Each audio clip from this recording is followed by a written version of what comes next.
Jawab Yesus, "Akulah kebangkitan dan hidup. Siapa yang percaya kepadaku, ia akan hidup walaupun ia sudah mati. Dan setiap orang yang hidup dan yang percaya kepadaku tidak akan mati selama-lamanya." Yohanes 11 ayat 25 sampai dengan 26. Shalom Bapak Ibu, anggota jemaat dan simpatisan GKI yang dikasihi oleh Tuhan Yesus Kristus. Berita kebangkitan Kristus adalah salah satu berita yang terindah yang pernah didengar oleh umat manusia. Berita yang terindah juga bagi para murid yang saat itu sedang berada di dalam kesedihan dan ketidakpastian.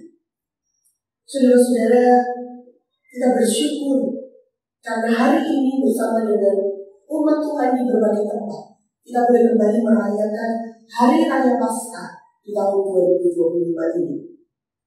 Dan seperti halnya para murid yang saat itu berada dalam berbagai kepedihan, dalam berbagai ketidakpastian, rasanya saat ini pun umat Tuhan bersama dengan seluruh umat manusia juga menghadapi berbagai tantangan kehidupan serta ketidakpastian dalam hidup. Maka seperti halnya berita kebangkitan itu memberi kekuatan, penghiburan, dan semangat bagi para murid.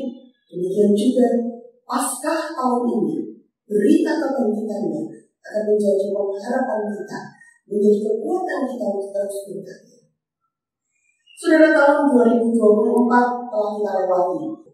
Hiruk-pikuk pemilu, baik itu pilpres maupun pilkada, sudah kita lewati. Para pemimpin, baik pusat maupun daerah, sudah mulai menjalankan fungsi kepemimpinannya. Tentu kita berharap ada perbaikan, ada kestabilan, ada kepastian di dalam kehidupan melalui kepemimpinan mereka. Namun saudara, tidak dapat dipungkiri bahwa realita kehidupan menunjukkan bahwa bangsa kita masih berada di dalam situasi yang penuh ketidakpastian. Menurut data, ada puluhan ribu orang yang mengalami PHK dan kehilangan pekerjaan. Keadaan ini masih diperparah dengan maraknya perjudian online serta penipuan investasi yang memakan banyak korban, termasuk di dalamnya banyak anggota dan simpatisan GKI. Sudah masih ada banyak lagi persoalan-persoalan sosial yang harus kita hadapi. Ditambah lagi dengan berbagai bencana alam yang terjadi di luar kendali kita. Mulai dari gempa bumi, negara-negara tetangga kita, banjir, bahkan rentetan, letusan gunung, lebih lagi mengingatkan kita bahwa bencana alam dapat datang sewaktu-waktu dan mengancam kehidupan kita. Bagaimanapun saudara-saudara, berbagai peristiwa bencana ini mengingatkan kita bahwa kita adalah manusia yang lemah dan tidak berdaya, yang harus terus dan senantiasa bersandar kepada Tuhan. Lalu saudara, bagaimana kita sebagai gereja menjawab realitas tantangan berbagai persoalan ini? Bagi kita semua, berita-berita yang meneguhkan seperti halnya berita kebangkitan Kristus adalah sebuah anugerah untuk kita boleh menjalani kehidupan. Bagi kita umat Allah, kita juga telah dianugerahi hikmat yang mendorong kita ke dalam panggilan kita merespon dan menjawab berbagai tantangan dan persoalan hidup melalui karya. Kami mengajak kepada kita semua, anggota jemaat maupun simpatisan GKI, untuk merefleksikan beberapa hal berikut. Yang pertama, mari kita terus berpengharapan dan tidak menyerah dengan keadaan. Belajar dari hidup umat Allah yang tercatat di dalam Alkitab.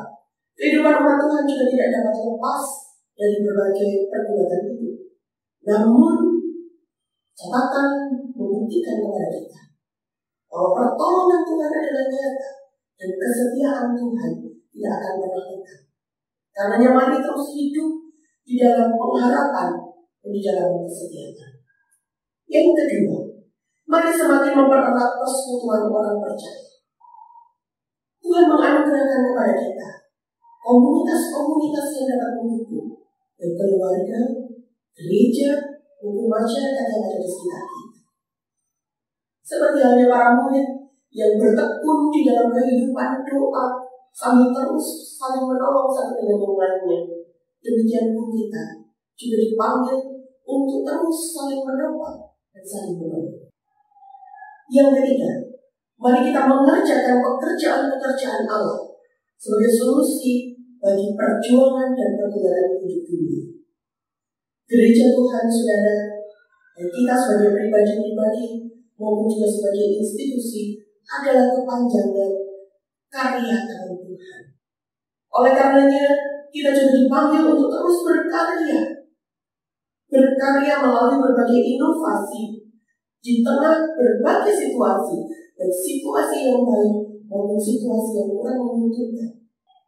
Sejarah mencatat bahwa berbagai situasi yang kurang baik bahkan berat justru menolong kita untuk menjadi lebih kreatif dalam menghadirkan banyak hal baru.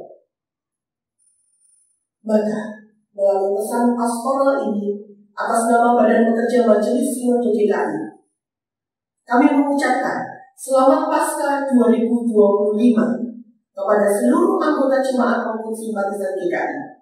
Tuhan Yesus kiranya terus menolong, memperlengkapi, dan memberkati kita dalam setiap karya perjuangan dan pelayanan. Kiranya Roh Kudus memandu hidup kita agar terus menjadi berkat bagi sesama dan kehidupan. Amin.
Shalom.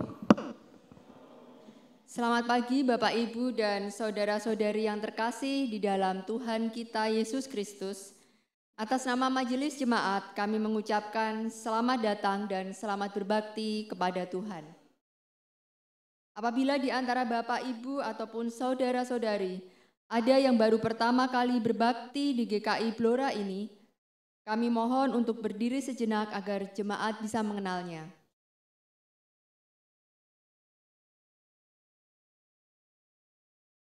Kalau tidak ada, kami lanjutkan. Berikut kami sampaikan beberapa pokok warta dalam minggu ini. Yang pertama, untuk pengkhotbah hari ini, yang melayani firman Tuhan dalam kebaktian pada hari ini, Minggu 20 April 2025, di kebaktian Paskah Subuh pada pukul 4.30 ini adalah Pendeta Fania Natasha.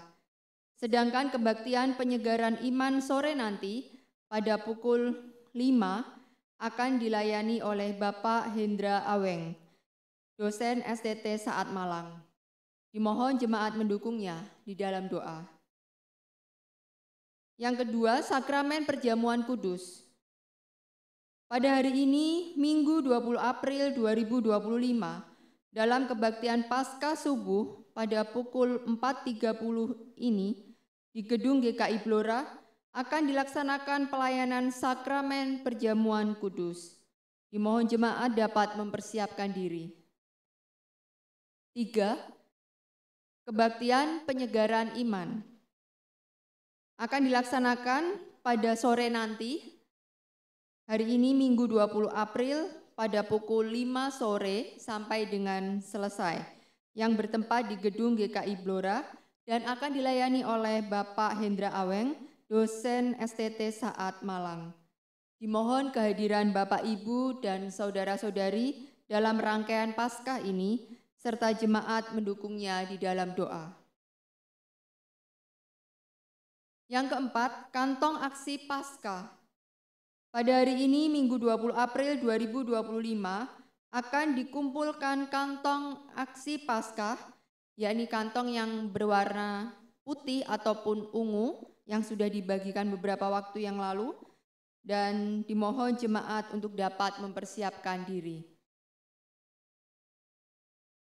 Yang kelima, Pendeta Fania Natasha cuti pelayanan. Pada tanggal 22 sampai 23 April 2025, Pendeta Fania Natasha mengambil cuti pelayanan dan selama cuti Pendeta Fania Natasha tidak berada di Kota Blora. Dimohon jemaat mendukungnya di dalam doa. Yang keenam, informasi dari Panitia Paskah. Informasi dari Panitia Paskah bahwa nanti setelah selesai kebaktian pagi ini, Bapak, Ibu, dan saudara-saudari dapat menuju ke halaman SD Sion karena panitia sudah menyediakan makan pagi untuk dinikmati bersama. Demikian pokok warta dalam minggu ini, dan untuk warta selengkapnya dapat dibaca dalam warta jemaat yang disediakan di pintu depan gedung gereja setelah kebaktian ini selesai. Selamat beribadah.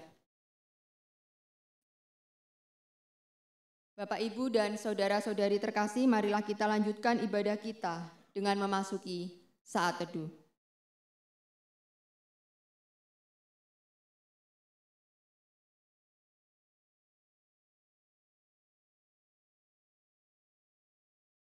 Amin.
Pujilah Tuhan, hai jiwaku. Pujilah untuk namanya yang kudus, hai segenap batinku. Pujilah Tuhan, hai jiwaku. Dan janganlah lupakan segala kebaikannya. Dia yang mengampuni segala kesalahanmu. Yang menyembuhkan segala penyakitmu. Dia yang menyelamatkanmu dari lubang kubur. Yang memahkotai engkau dengan kasih serta dan rahmat. Dia yang menang atas maut adalah Allah semesta alam yang menyatakan keselamatan bagi dunia. Haleluya!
memberkati saudara.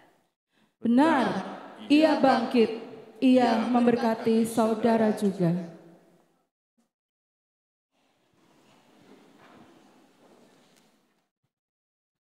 Apa arti Paskah bagimu, bagiku, dan bagi kita semua? Perjalanan liturgis sejak Rabu Abu hingga hari ini mengingatkan kita pada makna Paskah. Paskah menjadi momen mengingat dan mengenang perkataan Yesus dan karyanya. Paskah juga menjadi momen untuk rekonfirmasi iman setiap pengikut Yesus bahwa ia hidup dan bangkit. Kubur kosong membuktikan ia tidak ada lagi di antara orang mati. Paskah menjadi momen untuk mewartakan kabar kebangkitan dan menjadi saksi kebangkitan Yesus.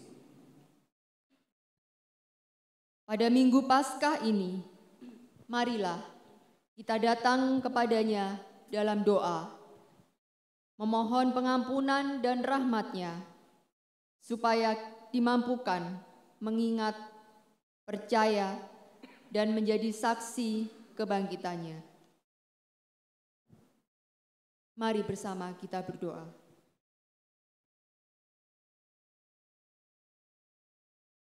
Ya Tuhan, ampuni kami yang seringkali mengabaikan pengorbanan-Mu, dengan kami hidup menurut cara kami sendiri. Kami mohon belas kasih dan kemurahan-Mu ya Tuhan. Pulihkan setiap kami ya Tuhan. Mampukan kami untuk terus mengingat, percaya, dan menjadi saksi kebangkitan-Mu. Di dalam nama-Mu kami memohon. Amin.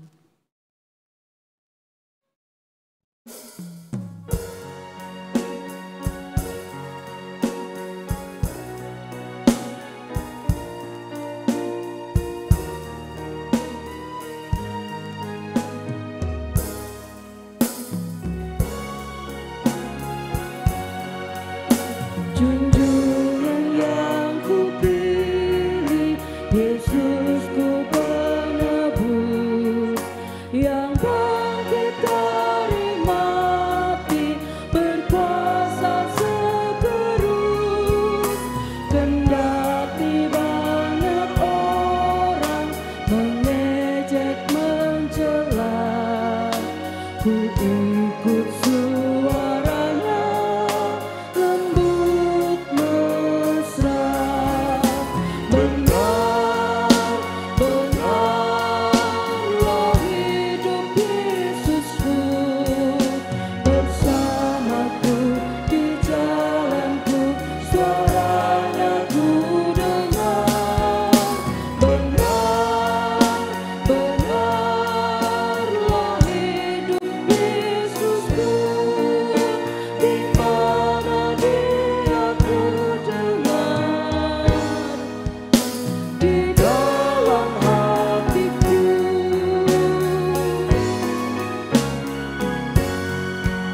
Sebab Dia hidup, keselamatan menjadi nyata bagiku dan bagimu. Dengarlah berita anugerah dari Allah yang dicatat dalam surat Paulus yang kedua kepada jemaat Korintus, pasal 5 ayat 15. Dan Kristus telah mati untuk semua orang, supaya mereka yang hidup tidak lagi hidup untuk dirinya sendiri, tetapi untuk Dia yang telah mati dan telah dibangkitkan untuk mereka. Demikianlah berita anugerah dari Tuhan. Salam Paskah, Ia sudah bangkit. Puji Tuhan, Ia sudah bangkit. Salam Paskah bagimu.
Mari kita berdoa.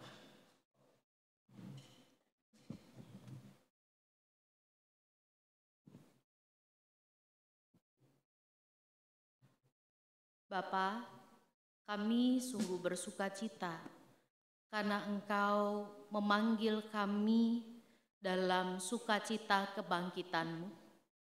Kami boleh menyongsong hari yang penuh dengan pengharapan. Kami boleh berjumpa dengan Sang Juru Selamat yang memberi kami kehidupan.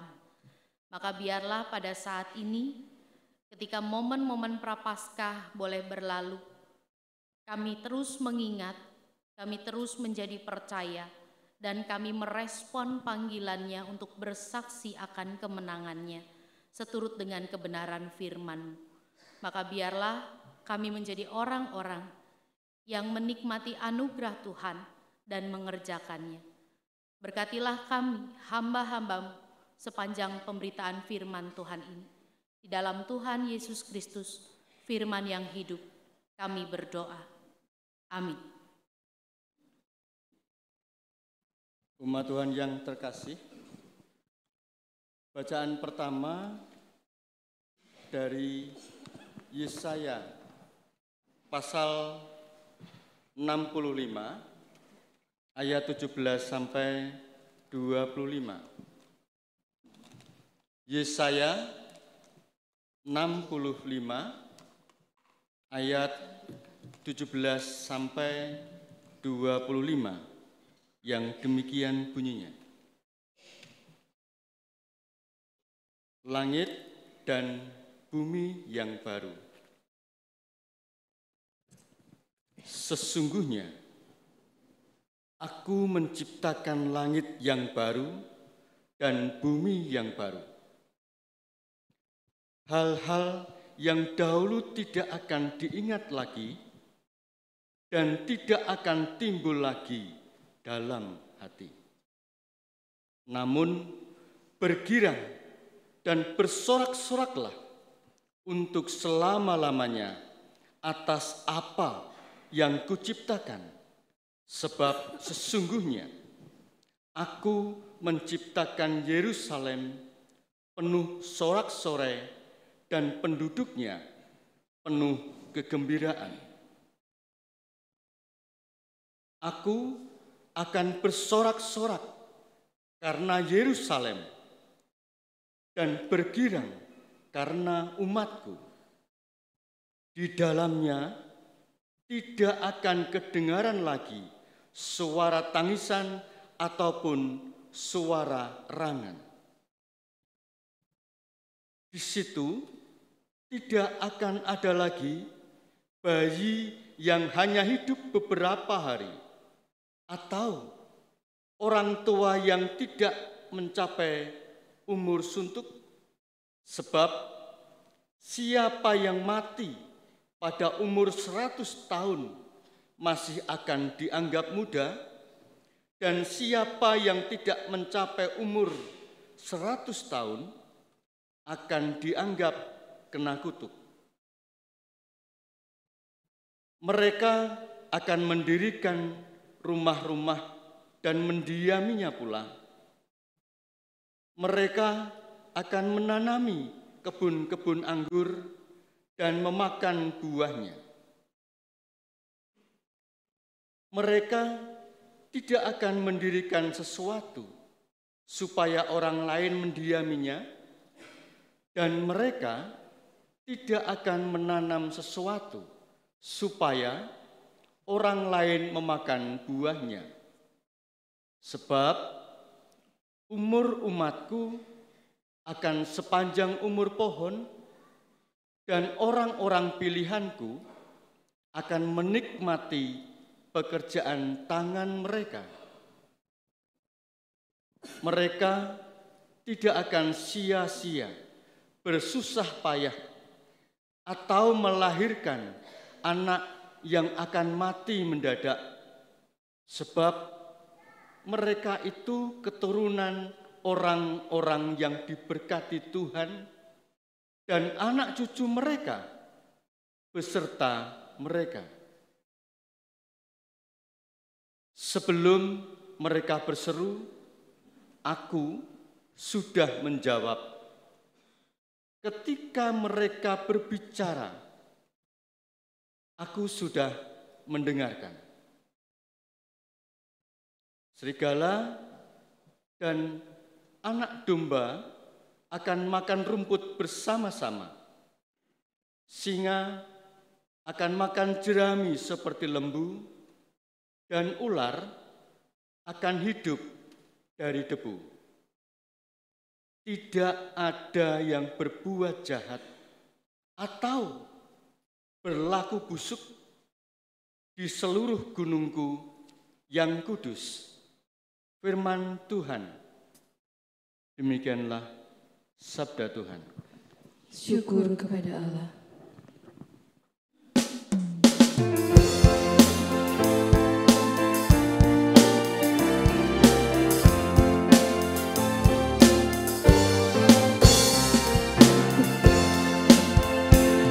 Bersyukurlah pada Tuhan karena Ia baik, bahwasanya untuk selamanya kasih setianya. Bersyukurlah pada Tuhan karena Ia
selamanya kasih setianya.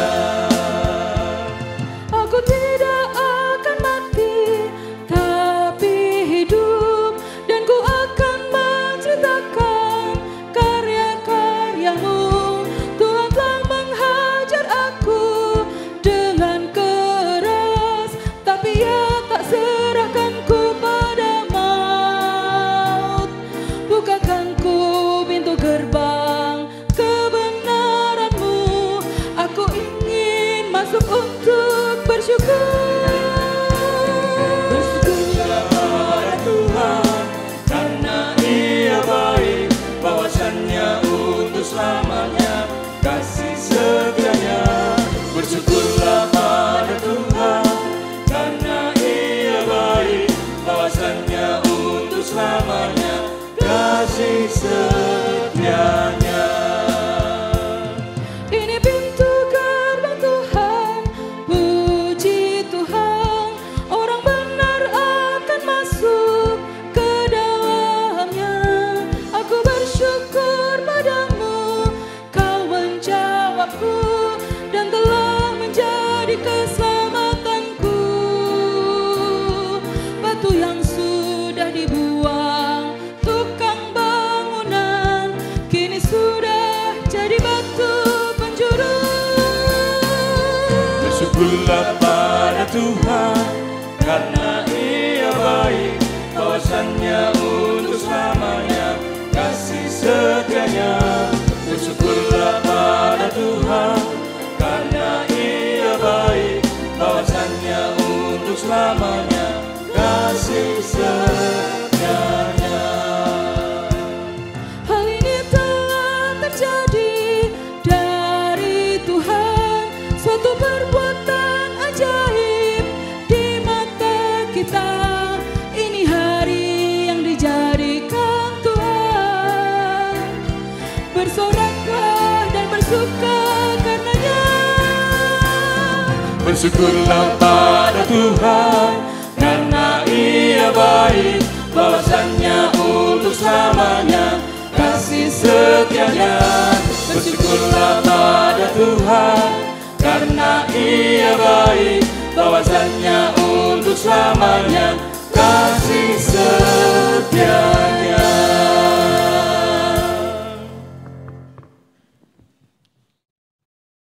Bacaan kedua dari Kisah Para Rasul pasal 10 ayat 34 sampai dengan 43. Kisah Para Rasul pasal 10 ayat 34 sampai dengan 43 yang demikian bunyinya. Lalu mulailah Petrus berbicara. Sesungguhnya aku telah mengerti bahwa Allah tidak membedakan orang. Setiap orang dari bangsa manapun yang takut akan Dia dan yang mengamalkan kebenaran berkenan kepadanya. Itulah firman yang Ia sampaikan kepada orang-orang Israel ketika Ia memberitakan damai sejahtera melalui Yesus Kristus yang adalah Tuhan dari semua orang. Kamu tahu tentang apa yang terjadi di seluruh tanah orang Yahudi, mulai dari Galilea, sesudah baptisan yang diberitakan oleh Yohanes, yaitu tentang Yesus dari Nazaret. Bagaimana Allah mengurapi Dia dengan Roh Kudus dan kuasa. Dia akan berjalan berkeliling sambil berbuat baik dan menyembuhkan semua orang yang dikuasai iblis, sebab Allah menyertai dia. Kamilah saksi-saksi dari segala sesuatu yang diperbuatnya di negeri orang Yahudi maupun di Yerusalem. Dan mereka telah membunuh dia dengan menggantung dia pada kayu salib.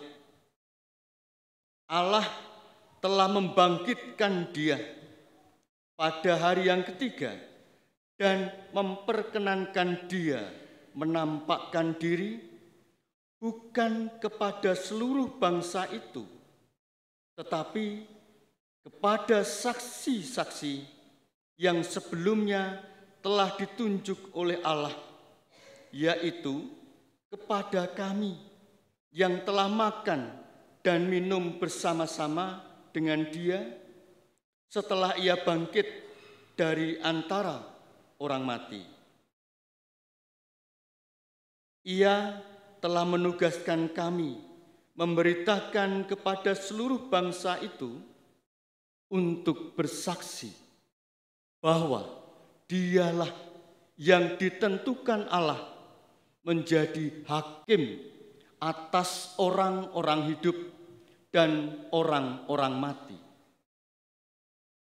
Tentang dialah semua nabi bersaksi bahwa siapa saja yang percaya kepadanya akan mendapat pengampunan dosa melalui namanya.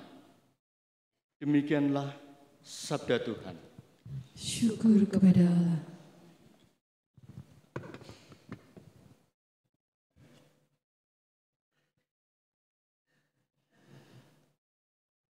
Bacaan Injil dibacakan dari Injil Lukas pasal 24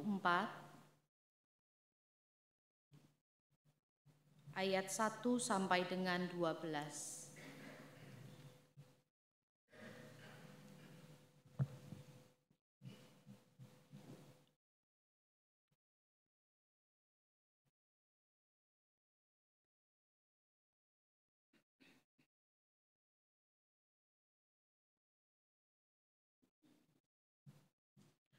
Injil Lukas pasal 24 ayat 1 sampai dengan 12.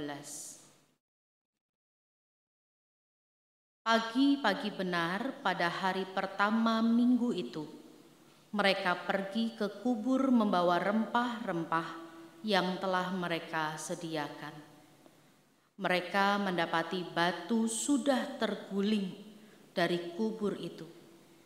Dan setelah masuk, mereka tidak menemukan jenazah Tuhan Yesus. Sementara mereka termangu-mangu karena hal itu, tiba-tiba 2 orang berdiri dekat mereka memakai pakaian yang berkilau-kilauan. Mereka sangat ketakutan dan menundukkan kepala. Lalu kedua orang itu berkata kepada mereka, "Mengapa kamu mencari Dia yang hidup di antara orang mati? Ia tidak ada di sini. Ia telah bangkit. Ingatlah apa yang dikatakannya kepada kamu ketika Ia masih di Galilea, yaitu bahwa Anak Manusia harus diserahkan ke tangan orang-orang berdosa dan disalibkan dan bangkit pada hari yang ketiga." Teringatlah mereka akan perkataan Yesus itu.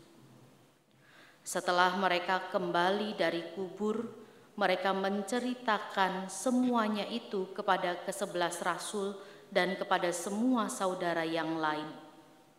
Perempuan-perempuan itu ialah Maria dari Magdala, Yohana, Maria ibu Yakobus, dan perempuan lain yang bersama mereka. Mereka yang memberitahukannya kepada rasul-rasul. Namun, bagi mereka, perkataan-perkataan itu seakan-akan omong kosong, dan mereka tidak percaya kepada perempuan-perempuan itu. Sungguh pun demikian, Petrus bangun lalu berlari ke kubur itu. Ketika ia menjenguk ke dalam, Ia melihat hanya kain kafan saja. Lalu ia pergi dan bertanya dalam hatinya, apa yang kiranya telah terjadi. Demikianlah Injil Yesus Kristus. Yang berbahagia ialah mereka yang mendengarkan firman Tuhan dan yang memeliharanya. Haleluya.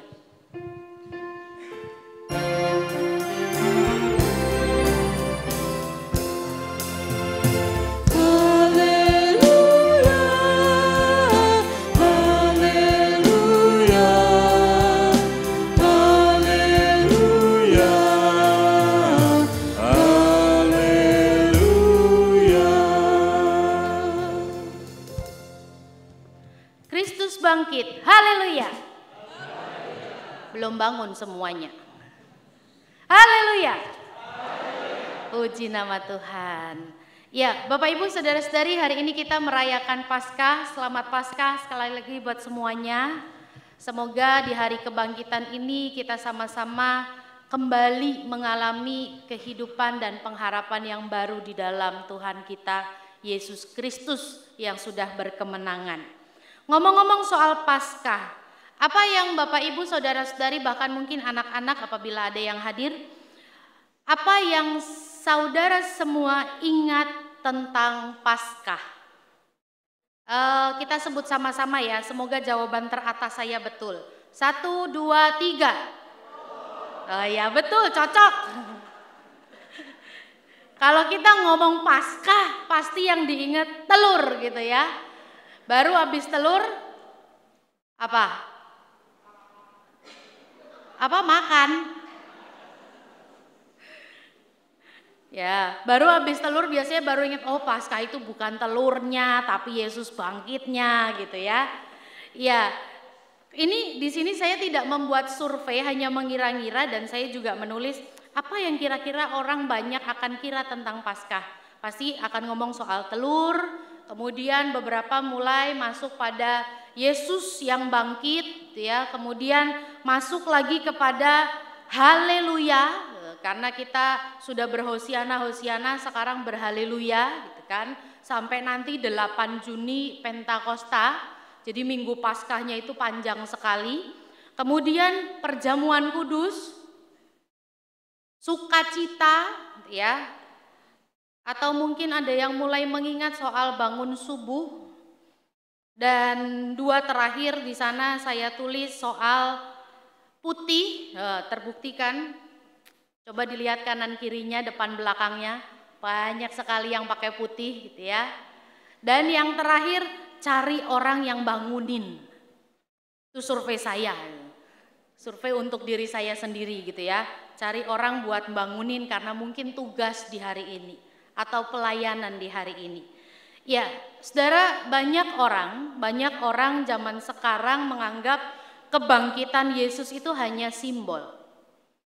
Banyak orang menganggap kebangkitan Yesus itu hanya mitos. Tetapi hari ini kita mau melihat, kita mau mengingat, kita mau kembali percaya dan kita mau merespon untuk menjadi saksinya bahwa kebangkitan Yesus Kristus bukan omong kosong. Yang harus diingat dalam Paskah, walaupun tadi ingat telurnya gitu ya, sebetulnya yang harus diingat dalam Paskah bukan hanya soal telur atau bahkan kelinci yang imut-imut gitu ya, tetapi kita harus mengingat Yesus yang menang atas maut. Itu yang harus diingat. Dan sekali lagi ditegaskan bahwa kebangkitan Yesus Kristus bukanlah omong kosong. Di dalam bacaan Injil hari ini dijelaskan sebuah kebenaran melalui 2 tokoh utama yang ada di dalamnya. Ya, kalau melihat mungkin ada banyak tokoh sekali di dalam Lukas pasal 24 ayat 1 sampai 12 ya. Tetapi kalau kita mau lihat porsinya dan apa yang disebutkan di sana ada 2, yaitu perempuan-perempuan dan juga Petrus. Kita lihat dulu yang pertama dari sisi perempuan-perempuan. Perempuan-perempuan ini pagi-pagi benar datang dengan tujuan untuk merempah-rempahi atau mengurapi mayat Yesus. Tetapi mereka malah mendapat batu sudah terguling. Batu sudah terguling dan ketika mereka masuk ke dalamnya, tubuh Yesus tidak ada di sana. Apakah perempuan-perempuan itu berpikir seperti yang kita pikirkan? Begitu mereka datang mau mengurapi Yesus, batunya sudah terguling gitu ya. Kemudian mereka melihat ke dalam tidak ada mayat Yesus dan mereka langsung, oh ya, Yesus bangkit hari ini. Begitukah? Tidak. Apa yang mereka pikirkan, apa yang mereka rasakan pada waktu itu tidak sama dengan yang kita rasakan pada saat ini. Peristiwa salib adalah peristiwa yang sifatnya traumatis. Membayangkan salib yang sesungguhnya itu betul-betul membuat kita traumatis.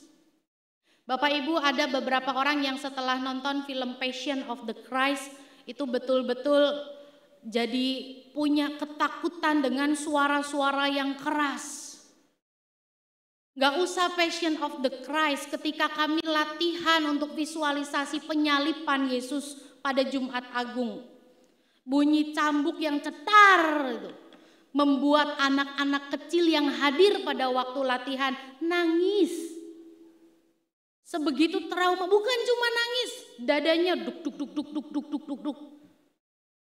Bahkan ketika sudah mulai di make up dan lain sebagainya, ketika itu divisualisasikan, ada banyak anak-anak bersembunyi di dekat ibunya, di dekat orang tuanya, di dekat papanya karena takut. Melihat gambaran rupa darah, gambaran rupa kekerasan. Peristiwa salib, peristiwa yang sedemikian traumatis. Apalagi bagi situasi perempuan-perempuan yang mengiringi Yesus dalam peristiwa itu. Mereka melihat, mereka ikut menangis karena Yesus disiksa dengan sadis. Bahkan Yesus harus mati dengan cara yang tragis.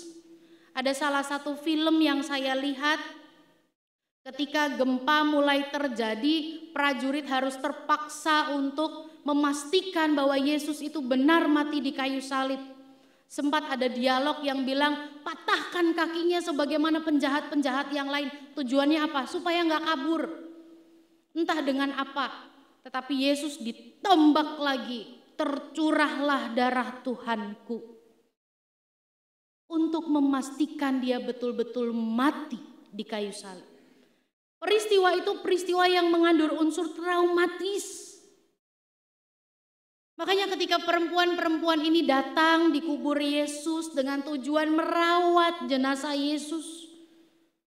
Dan ketika mereka masuk di sana tidak ada jenazah Yesus di sana. Mereka tidak langsung haleluya.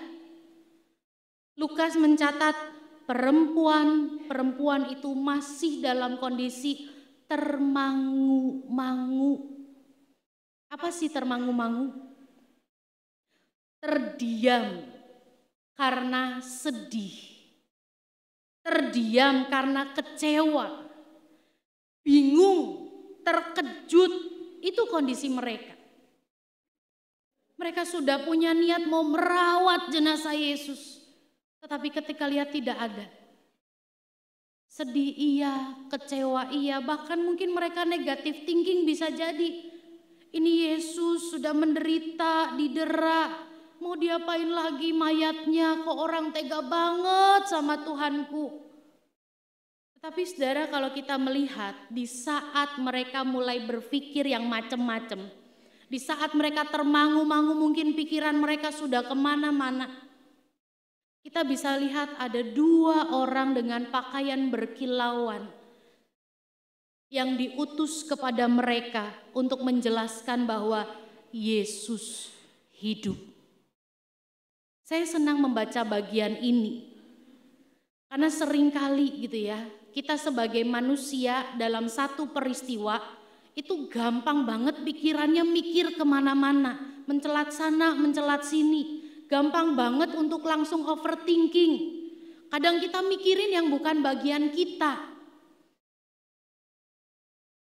Kita udah mikir jauh banget kemana-mana gitu ya. Yang kemudian efeknya buat kita apa sih? Kita punya rasa khawatir, kita punya rasa takut. Tetapi dalam situasi ini ketika perempuan itu sedang termangu-mangu, dua orang yang berkilau-kilau itu mengatakan Yesus hidup.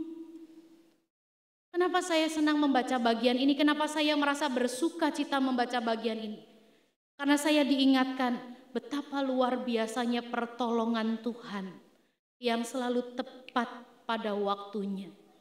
Sebelum mereka berkata-kata, berpikir ini, berpikir itu, menangis lagi, disaksikan kepada mereka. Kenapa kamu cari dia di sini? Dia hidup. Seharusnya ini bukanlah hal yang mengejutkan buat murid-murid Yesus, termasuk perempuan-perempuan itu. Karena Yesus sudah berkali-kali bilang menubuatkan tentang kebangkitannya. Tetapi baliklah, peristiwa itu sedemikian traumatis. Oleh karena itu setelah dikasih tahu Yesus hidup, dia hidup, Lukas juga mencatatkan kondisi mereka pada waktu melihat orang yang berkilau-kilauan itu aja, itu juga masih membuat mereka dalam ketakutan. Ini jangan-jangan aku yang mau diapain atau gimana. Makanya kemudian statement itu, pernyataan soal Yesus hidup, tidak hanya berhenti di sana. Dua orang ini dengan sinar, dengan pakaian yang berkilau-kilauan menegaskan kalimat berikutnya. Ingatlah apa yang sudah diajarkannya kepadamu. Dan menarik saudara-saudara, ketika mereka mengingat momen bersama Yesus, apa yang Yesus ajarkan, apa yang Yesus teladankan, apa yang Yesus tunjukkan, apa yang Yesus katakan, mereka langsung mood swing. Yang tadinya tinggal dalam ketakutan, tapi kemudian jadi berubah. Ketika mereka taat kepada peringatan itu, ingatlah. Ketika mereka betul-betul melakukannya dalam ketaatan untuk mengingat semua hal yang telah dilalui dan diajarkan oleh Yesus. Perempuan-perempuan ini yang awalnya kebingungan dan takut merasa dikuatkan kembali. Poin yang pertama ini mau mengajarkan kita satu hal, boleh dicatat. Kubur boleh kosong, tetapi janji dan perkataan Tuhan tidak pernah omong kosong. Kubur Yesus boleh kosong, tetapi janji dan perkataan Tuhan tidak pernah omong kosong. Tuhan sudah berkali-kali bilang sama murid-muridnya, pada hari yang ketiga aku akan bangkit. Kamu robohin bait Allah ini, pada hari yang ketiga aku sanggup untuk membangunnya kembali. Itu yang Yesus katakan. Semua firman Tuhan tidak pernah omong kosong. Peristiwa kebangkitan Yesus meneguhkan kita bahwa kubur yang kosong itu membuktikan satu fakta, bahwa janji Tuhan tidak pernah kosong. Tidak pernah menjadi omong kosong. Oleh karena itu kita harus belajar taat dan mengingat akan janji dan kebenaran Tuhan. Ketika segala sesuatu tampak mustahil di depan sana, janjinya tidak pernah kosong. Ini sudah jalan yang tertutup Tuhan. Saudara, itulah panggilan kita untuk terus percaya kepada Tuhan. Poin yang pertama kita belajar soal kebenaran ini. Kubur boleh kosong, tetapi firman Tuhan tidak pernah omong kosong. Yang kedua, dari tokoh Petrus. Sesudah perempuan itu dikuatkan, mereka pergi untuk memberitahukan kepada rasul-rasul. Namun apa yang terjadi? Para perempuan ini tenggelam dalam supremasi dunia laki-laki. Zaman itu sosiologi itu masih timpang. Perempuan dianggap warga kelas 2. Kalau dalam satu pengadilan kesaksiannya tidak didengarkan. Saudara, membaca ini pada bagian ini saya mengingat kisah ketika Yesus lahir dalam dunia. Lukas mencatat orang yang mendengar kabar sukacita itu juga dengan peristiwa yang sedemikian bersinar terang. Siapa saudara? Gembala. Gembala pun kalau dipanggil dalam pengadilan masyarakat, kesaksiannya tidak didengar. Tuhan pakai gembala. Karena Tuhan ingin membalikkan nilai dunia. Bukan yang super power yang dia cari. Tapi yang bersedia sederhana dan taat baginya. Dan itu terjadi lagi dalam kabar kebangkitannya.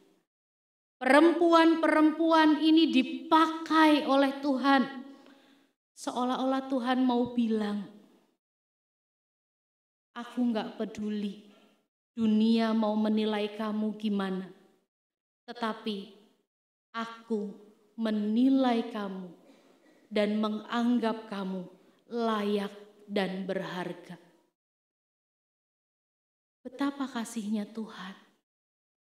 Dia membalikkan nilai dunia. Aku gak peduli orang pandang kamu sebelah mata. Selama kamu betul tinggal dalam ketaatan, kesederhanaan, memperjuangkan kebenaran dalam firman Tuhan. Aku memandang kamu layak dan berharga. Aku mengasihi kamu. Sekalipun kamu berulang kali berdosa dan kemudian kamu mau menerimaku sebagai juru selamat, aku menerimamu dengan tangan terbuka. Tuhan tidak lihat harta dan kekuatan kita. Tuhan terima kita karena Dia yang melayakkannya. Mungkin perempuan-perempuan itu dianggap tidak layak untuk bersaksi.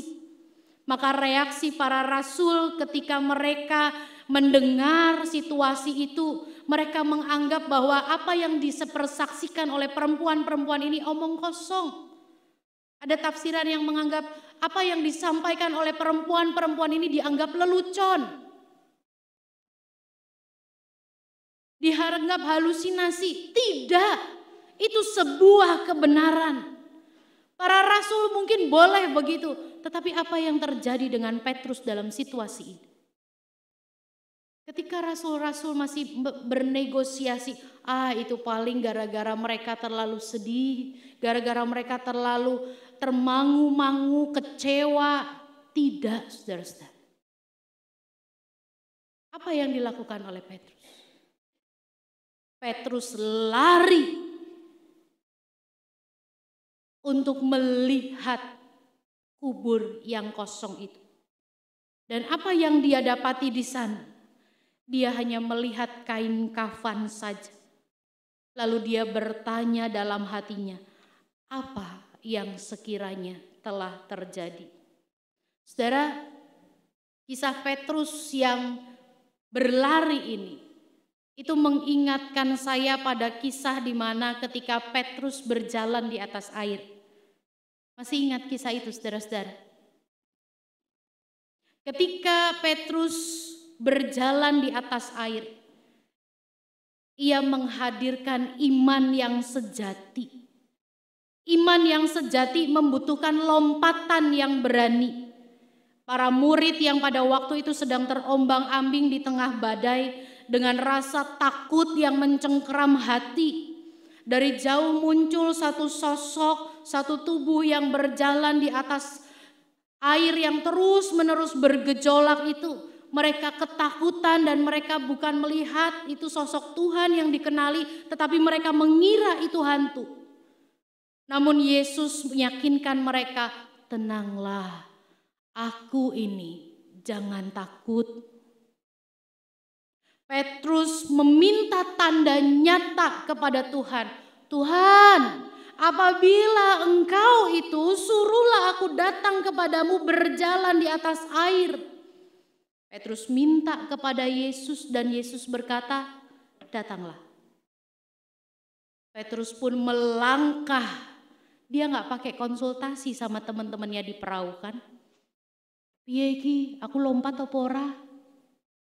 Piye? Engko nek misalnya aku kejegur cekli lo yo. Enggak. Petrus nggak pakai rapat.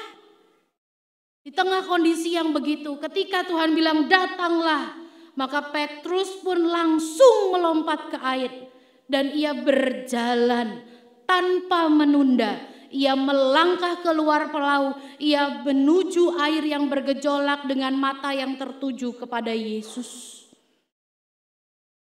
Imannya, sifatnya sangat pribadi karena adanya hubungan yang langsung antara dia dan juru selamat.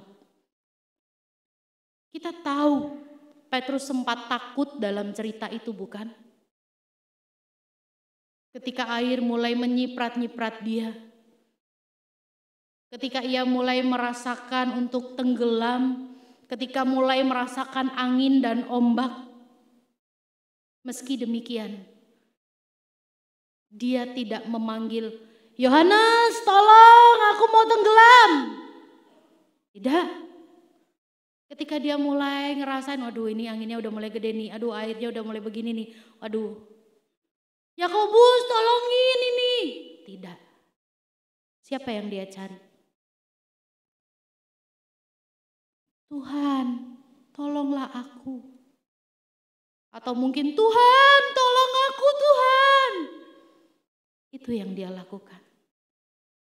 Saudara, percaya bukan tentang menghilangkan keraguan, melainkan tentang tetap bertindak sekalipun ada keraguan.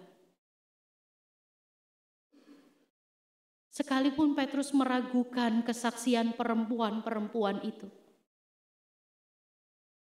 dia tetap memutuskan untuk berlari, melihat sendiri kubur yang kosong itu. Kubur yang kosong itu bukan omong kosong. Itulah dasar iman orang yang percaya bahwa Yesus benar-benar hidup. Dalam situasi ini ada undangan yang dipanggil oleh Tuhan agar kita terus mengingat akan firman-Nya.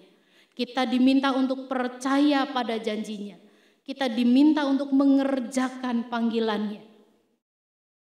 Saya percaya Bapak, Ibu, Saudara-saudari dan anak-anak semua setuju ketika saya mengatakan Tuhan baik, kita yang tidak baik.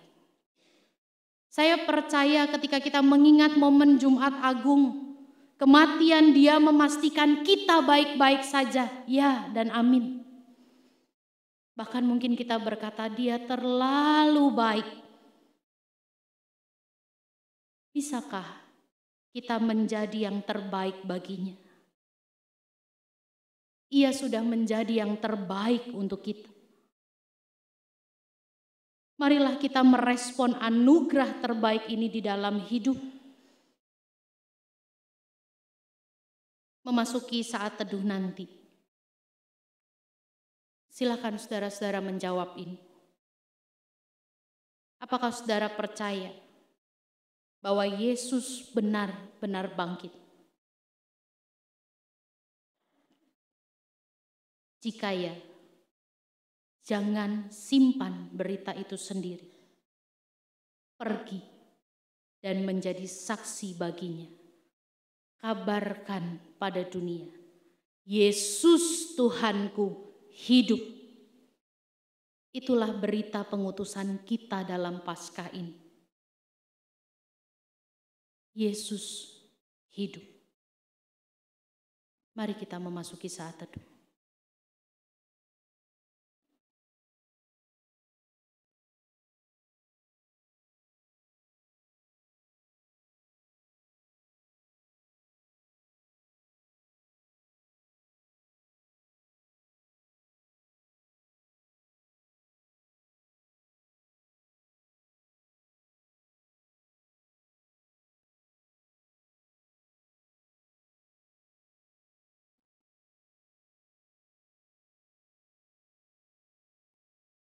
Ya Kristus, Allah yang hidup,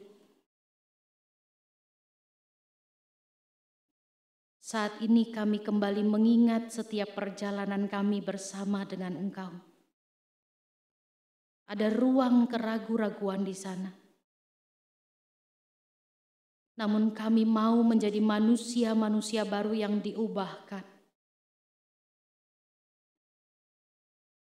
yang akan terus berjalan dalam setiap rencana Tuhan di tengah keraguan-raguan kami, yang akan terus percaya kepada janji dan kebenaran firman Tuhan, yang bersedia mengerjakan panggilan Tuhan, sebab Tuhan sudah menjadi yang terbaik bagi kami. Maka biarlah kami merespon anugerah terbaik ini dengan mempersembahkan hidup kami sepenuh-penuhnya bagi kemuliaan nama Tuhan. Dan biarlah kami berbagian dengan pekerjaan Tuhan untuk mengabarkan pada dunia, Yesus Tuhan kami adalah Tuhan yang benar, Tuhan yang hidup, yang membawa sukacita bagi setiap orang yang percaya dan mengerjakan panggilannya. Amin.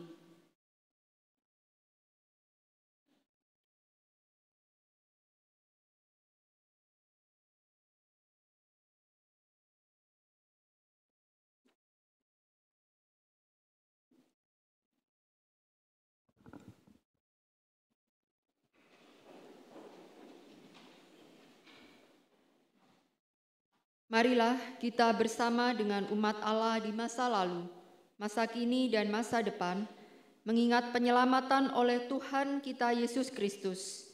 Kita menyatakan pengakuan iman rasuli demikian. Aku percaya kepada Allah, Bapa yang Maha Kuasa, Khalik langit dan bumi, dan kepada Yesus Kristus, anaknya yang tunggal Tuhan kita, yang dikandung dari Roh Kudus, lahir dari anak darah Maria, yang menderita sengsara di bawah pemerintahan Pontius Pilatus, disalibkan, mati dan dikuburkan, turun ke dalam kerajaan maut. Pada hari yang ketiga, bangkit pula dari antara orang mati, naik ke surga, duduk di sebelah kanan Allah, Bapa yang Maha Kuasa, dan dari sana ia akan datang untuk menghakimi orang yang hidup dan yang mati. Aku percaya kepada Roh Kudus, gereja yang kudus dan am, persekutuan orang kudus, pengampunan dosa, kebangkitan orang mati, dan hidup yang kekal. Amin. Persilakan duduk kembali.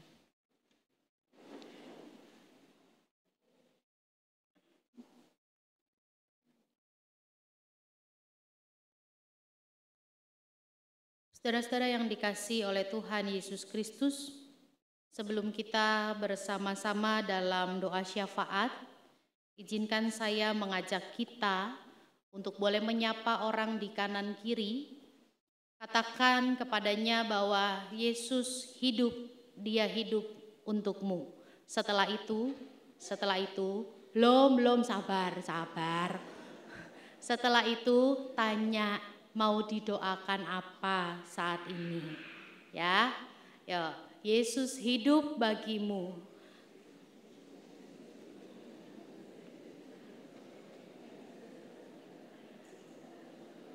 Yesus hidup bagimu. Kamu mau didoakan apa hari ini? Pokok doanya jangan lupa. Mau didoakan apa hari ini? Sudah? Ya, inilah sukacitanya ketika kita menjadi saksi Tuhan ya. Saya dari sini ngelihat semuanya tersenyum. Jadi ketika kita keluar dari tempat ibadah ini, marilah kita terus membagikan sukacita ini kepada orang di sekitar kita. Bahwa Yesus hidup bagi mereka juga. Supaya dunia semakin bersukacita dan merasakan damai sejahtera Allah. Sudah diingat pokok doanya? Sudah? Ada yang masih belum kayaknya ya? Atau lanjut soal reunian? Ya, kita mau satu di dalam doa ya. Mari kita berdoa.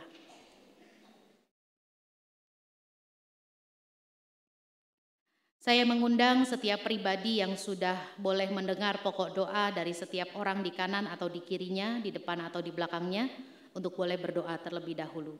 Mari kita bersatu di dalam doa.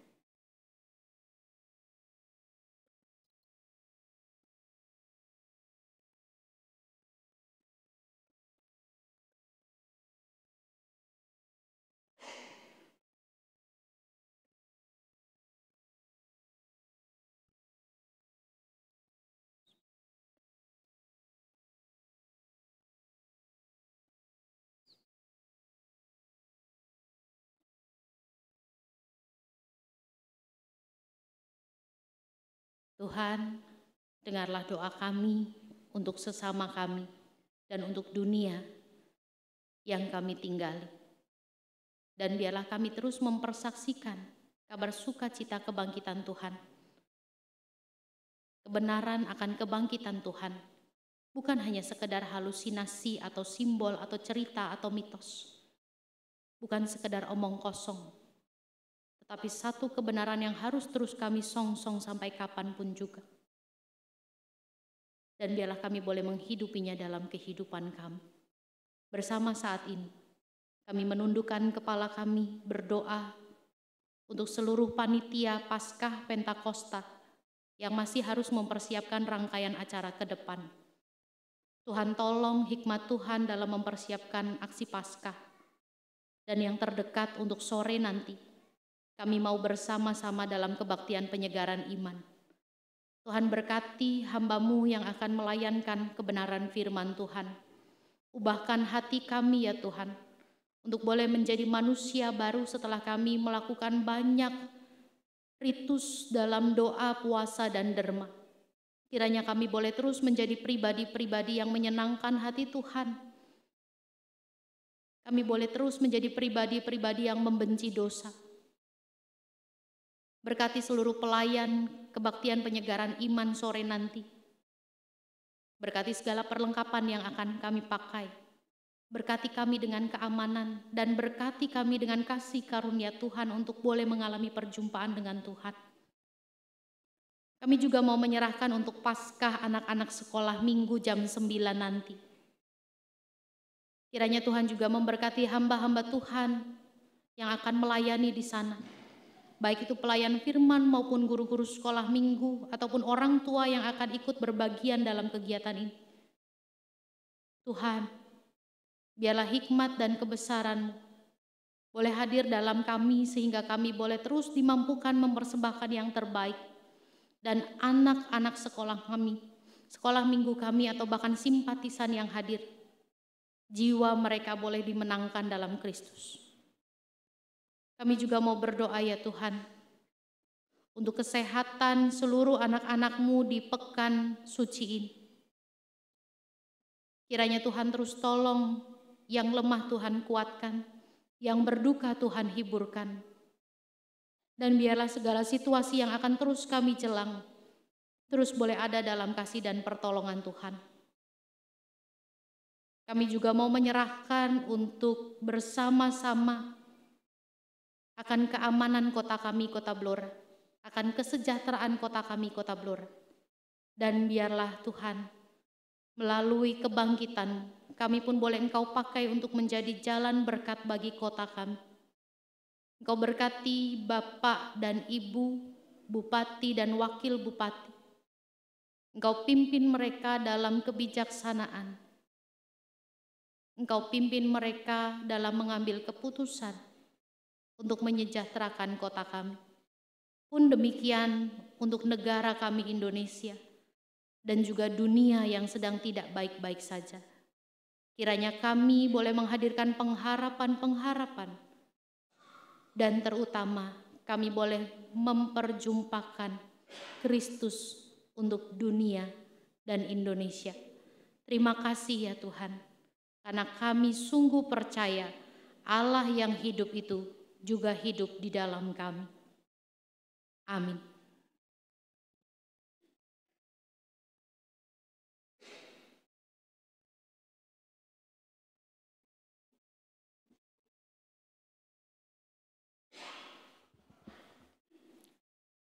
Marilah kita memberikan persembahan kita sebagai tanda syukur kepada Tuhan. Sebagai informasi, setelah kantong diedarkan, maka Bapak, Ibu, dan saudara-saudari akan bergiliran untuk maju, menyerahkan atau memasukkan kantong aksi Paskah yang berwarna putih ataupun ungu ke dalam kotak yang nanti akan disediakan di depan. Firman Tuhan bersabda, akan mendasari persembahan kita terambil dari Roma pasal 11 ayat 36. Sebab segala sesuatu adalah dari Dia dan oleh Dia dan kepada Dia. Bagi Dialah kemuliaan sampai selamanya.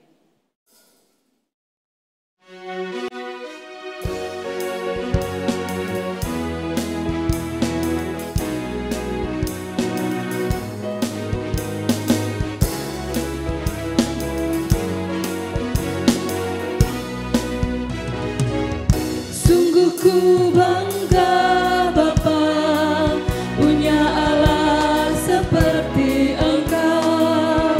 Sungguh ku bangga Yesus atas segala pengorbananmu. Tak ingin aku hidup lepas dari kasih-Mu. Kasih-Mu menyelamatkan dan beriku pengharapan. Diriku persembahkan apa yang aku miliki. Memang tiada berarti bila dibanding dengan kasih-Mu. Namun ku ingin memberi dengan sukacita di hati, karena ku tahu ini menyenangkan hati-Mu.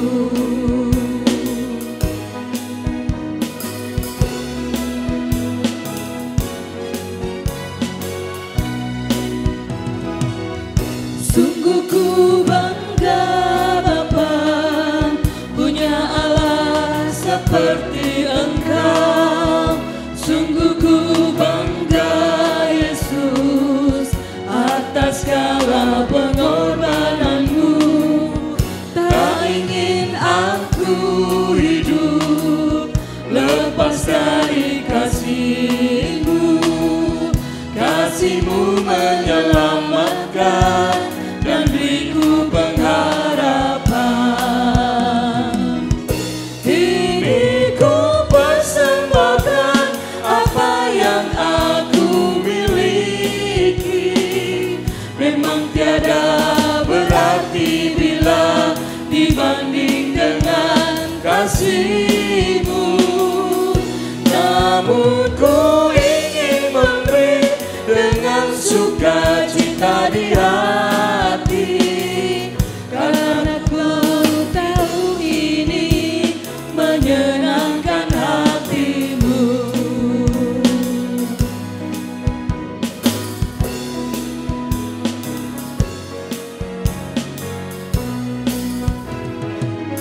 Sungguh ku bangga Bapa punya Allah seperti Engkau.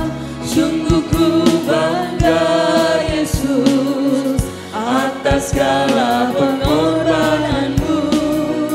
Tak ingin aku hidup lepas dari kasih-Mu. Kasih-Mu menyelamatkan dan beriku Kini ku persembahkan apa yang aku miliki. Memang tiada berarti bila dibanding dengan kasih-Mu. Namun ku ingin memberi dengan sukacita di hati, karena ku tahu ini menyenangkan hati-Mu.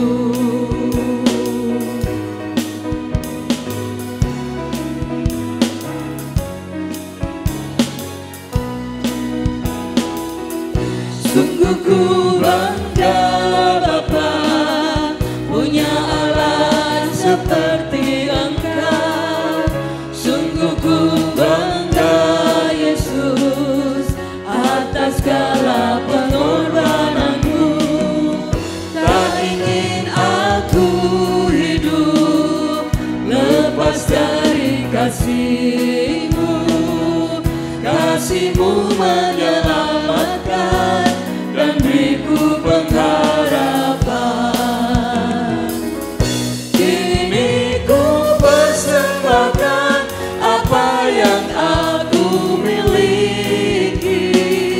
Memang tiada berarti bila dibanding dengan kasih-Mu. Namun ku ingin memberi dengan sukacita di hati, karena ku tahu ini menyenangkan hati-Mu.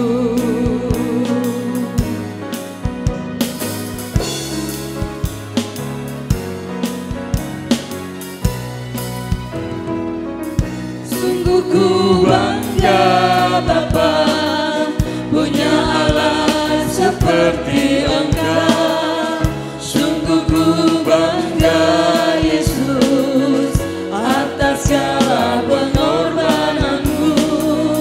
Tak ingin aku hidup lepas dari kasih-Mu. Kasih-Mu menyelamatkan dan beriku pengharapan. Bersama kita bangkit berdiri. Kini ku persembahkan apa yang aku miliki. Memang tiada berarti bila dibanding dengan kasih-Mu.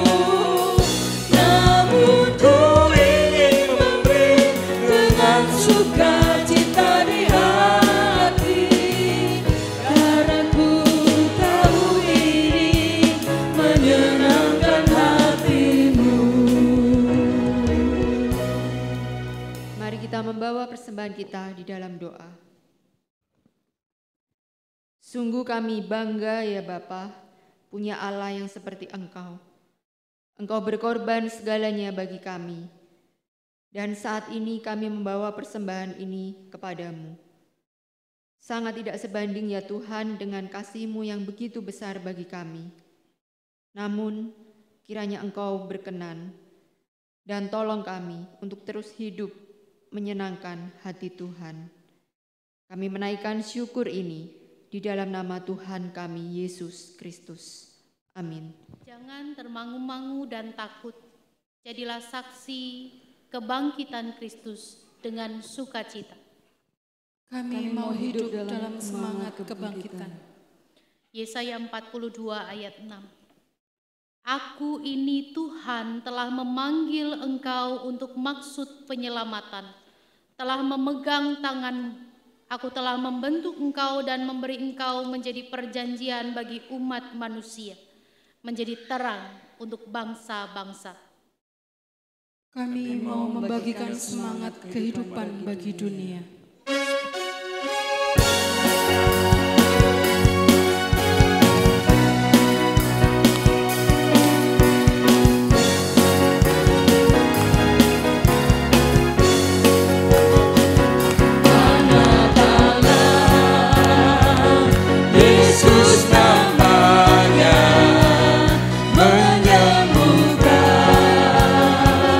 Menyucikan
kosong membuktikan Dia hidup.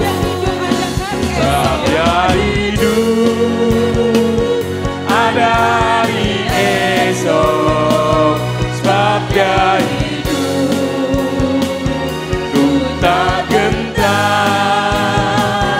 karena ku tahu Dia pegang hari esok. Hidup jadi berarti sebab Dia hidup. Sebab Dia hidup, ada hari esok. Sebab Dia hidup, ku tak gentar, karena ku tahu Dia pegang hari esok. Hidup jadi berarti sebab Dia hidup. Sebab Dia hidup, ada hari esok. Sebab Dia hidup, ku tak gentar, karena ku tahu Dia pegang hari esok. Hidup jadi berarti sebab Dia hidup. Hidup jadi berarti sebab Dia hidup.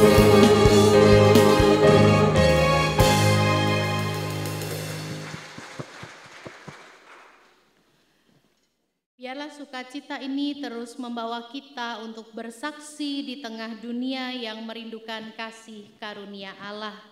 Jadilah teladan di dalam iman, pengharapan, dan kasih. Usahakanlah agar kita menjadi berkat bagi sesama manusia dan bagi seluruh ciptaan Allah sebagaimana berkat Tuhan yang dinyatakan kepada engkau sekarang ini. Terimalah berkat Tuhan. Kuasa kebangkitan Kristus membangkitkan imanmu. Kasih setia Allah membangkitkan dan memberikan keberanian untuk terus bersaksi tentang Dia. Teladan kasih yang diserukan Yesus di atas salib membuat hidupmu dipenuhi dengan cinta kasih terhadap kehidupan. Kuasa Allah Roh Kudus memberikan semangat yang mengubahkan hidupmu sesuai dengan semangat kebangkitannya. Amin.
Ya, Bapak, Ibu, dan saudara-saudari, kami mengingatkan kembali